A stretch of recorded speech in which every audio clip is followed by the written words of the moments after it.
Bonsoir. L'Halloween s'en vient. On vous a préparé une compilation des vidéos les plus creepy sur le web. Et on va les analyser et on va tenter de les expliquer. Checkez ça.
Vous le connaissez, j'en suis sûr, tout le monde a déjà vu ça. En 2009, une très étrange vidéo est apparue sur YouTube mettant en scène un androïde d'apparence vaguement humaine qui chante cette très étrange chanson.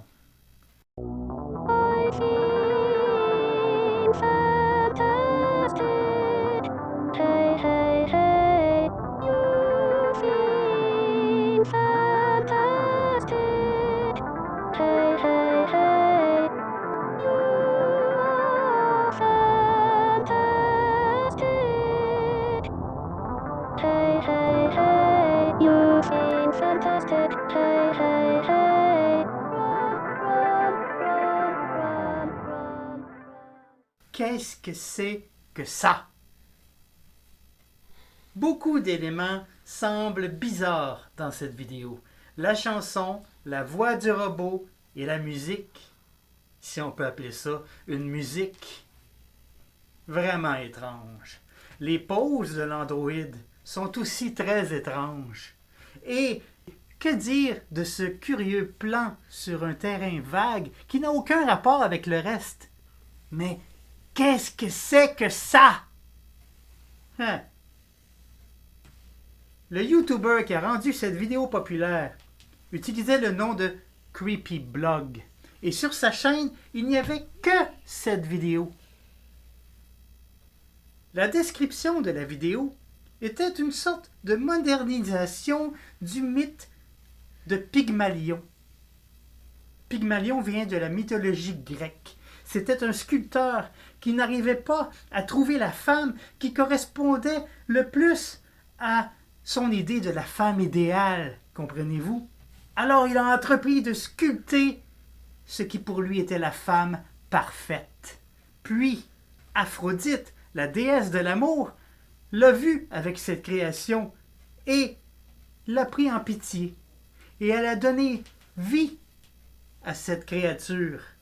Creepyblog suggère que le créateur de l'androïde, de I Feel Fantastic, est tombé amoureux de sa création et que, aveuglé par l'amour, il trouvait son chant divin. Plus tard, un autre YouTuber nommé Niyu77 semble s'être réapproprié la vidéo et en a ajouté plusieurs autres mettant en scène la même androïde, créant ainsi une étrange playlist, suggérant que Tara était une sorte de chanteuse pop androïde. Et c'est à partir de là que la légende de Tara l'androïde est née. Alors la légende voudrait que le créateur de Tara serait en fait un tueur en série, obsédé par la jeune femme. Il l'aurait tué, il aurait fabriqué un androïde à son image, l'aurait vêtu de ses vêtements et l'aurait fait chanter. Et le fameux plan inexpliqué sur le terrain vague serait en fait sa tombe l'endroit où il aurait enterré son cadavre. Comme vous voyez, l'histoire commence sérieusement à ressembler à une creepypasta. Mais là, il y a des YouTubers passionnés de fantastique qui ont commencé à faire leur petite enquête, dont, entre autres, un certain Yidi Lit, qui avait été fasciné par la vidéo. Il a mené sa petite enquête sur Tara, l'androïde, et a découvert que sa première apparition sur le web était sur un forum créé par un certain John Bergeron.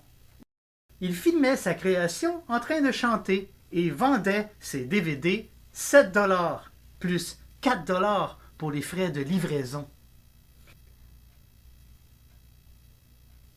John Bergeron, le papa de Tara, est décédé tout seul chez lui le 22 juillet 2005. Donc, bien avant de voir que sa création devenait un phénomène sur YouTube. Quelle tristesse! Pour résumer, Tara l'androïde n'était en fait que la création d'un passionné de robotique qui était fier de ses créations et n'y voyait rien de creepy. Il voulait apporter sa contribution à la robotique, mais au lieu de ça, il a créé l'un des mystères d'Internet les plus fascinants et les plus tenaces encore aujourd'hui. En 2005, une autre vidéo bien mystérieuse, à l'époque nommée Freaky Soup Guys, a été mise en ligne sur YouTube par un utilisateur qui portait le nom de Renaissance Man. D'une durée de 1 minute, elle mettait en scène un homme apparemment en détresse, dont les yeux sont masqués, qui semble forcé de consommer un bol de quelque chose. Quelque chose d'humain. Quelque chose qui n'a pas l'air de lui plaire du tout, du tout. Il y a même dans la pièce 2 genres de mascottes vêtues tout en noir qui s'approchent de l'homme et semblent l'encourager à manger en le touchant à l'épaule comme ça. C'était à première vue un genre de jeu de torture bizarre. La description de la vidéo disait simplement « We don't know what this is ». On ne sait pas c'est quoi. Non.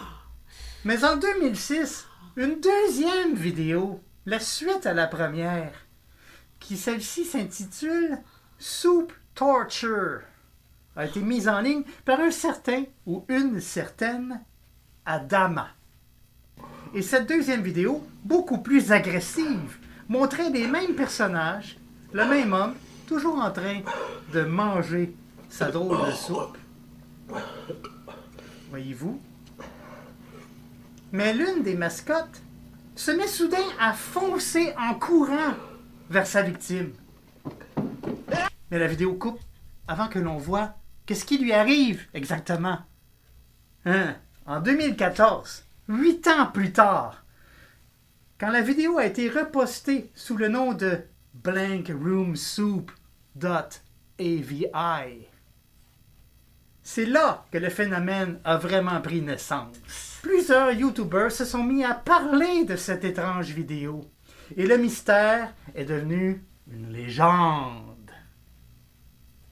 On a commencé à la présenter comme étant un snuff movie, provenant directement d'une Red Room, c'est-à-dire une salle où l'on torture les gens pour faire payer des pervers riches pour satisfaire leur appétit vorace. Comme notre chambre.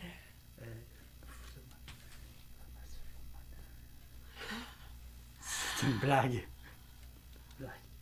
On enchaîne.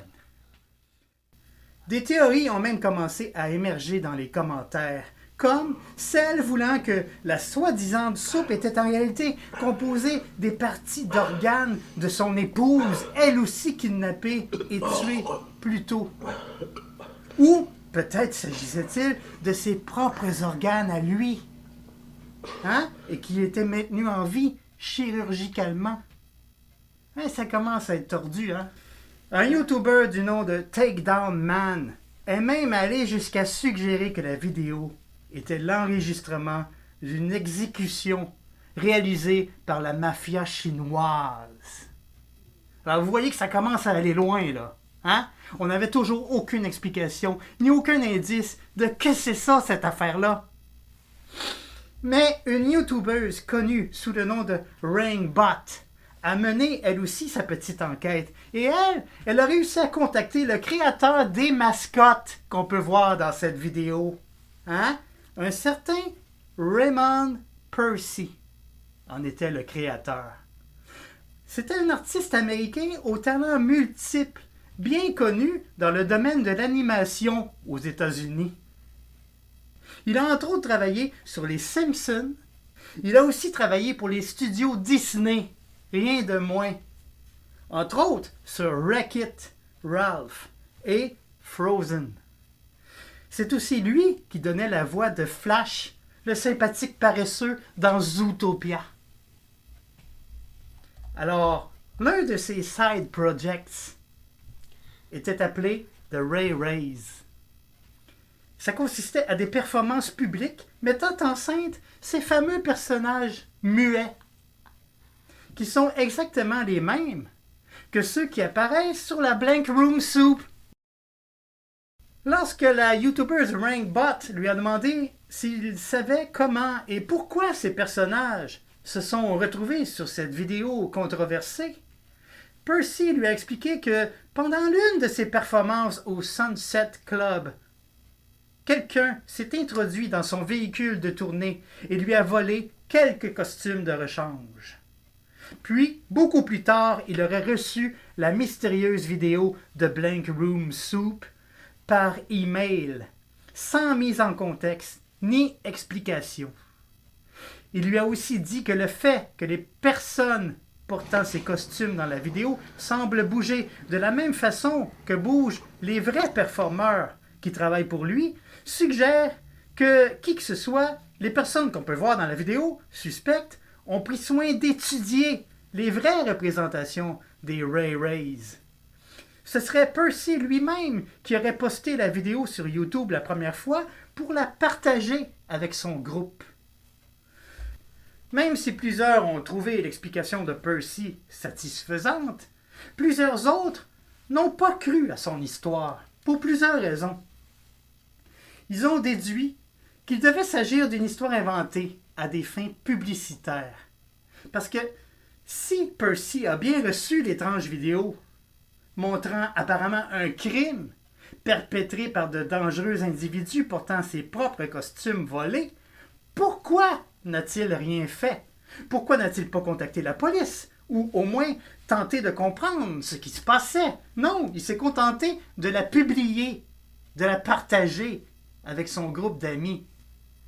Après tout, l'envoi de cette vidéo vers son compte email personnel constitue en soi une menace directe.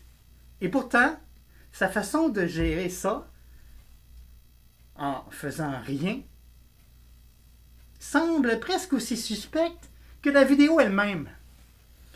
Comme si Percy voulait en fait intriguer le public et l'inciter à en découvrir plus. En encourageant le monde à continuer de fouiller le web, il s'assurait que les gens allaient en apprendre plus sur ces personnages des Ray Rays qu'il a créés. Quoi qu'il en soit, Raymond Percy a toujours maintenu sa version des faits et n'a jamais avoué sa participation à ce mystère. Mais il y a aussi un YouTuber nommé Morbid for Fun qui offre une explication extrêmement plausible à laquelle je crois à 100%. Il prétend avoir retracé l'identité d'une des victimes des personnes masquées sur la vidéo. Il identifie cette personne comme étant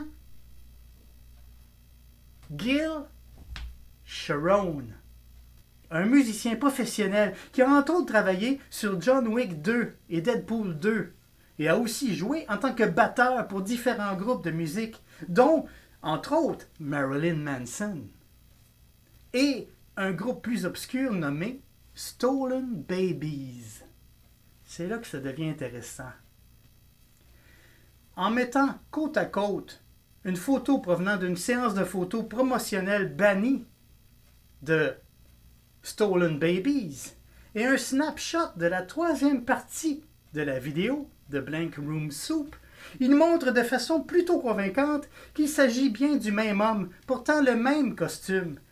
Et, preuve encore plus convaincante, le même musicien a aussi posé avec les Ray Rays. Et dans certaines de ces photos, l'homme est attaché, avec les autres musiciens, par les mascottes Ray Rays. En plus, comme si ça suffisait pas, les Ray Rays sont visibles dans les vidéoclips du band Stolen Babies. Alors, quelle autre preuve vous faut-il donc? Hein? Pour moi, affaire classée. Le Blank Room Soup n'est rien d'autre qu'une des nombreuses vidéos promotionnelles douteuses du band controversé Stolen Babies. Je pense que Raymond Percy n'a peut-être pas prévu l'ampleur que prendrait cette histoire et qu'il a décidé de laisser le phénomène inexpliqué pour continuer à bénéficier de la publicité détournée sur ces personnages sans avoir à s'associer directement à toute cette controverse. C'est mon avis. La réalité est souvent décevante, mais pas toujours. Je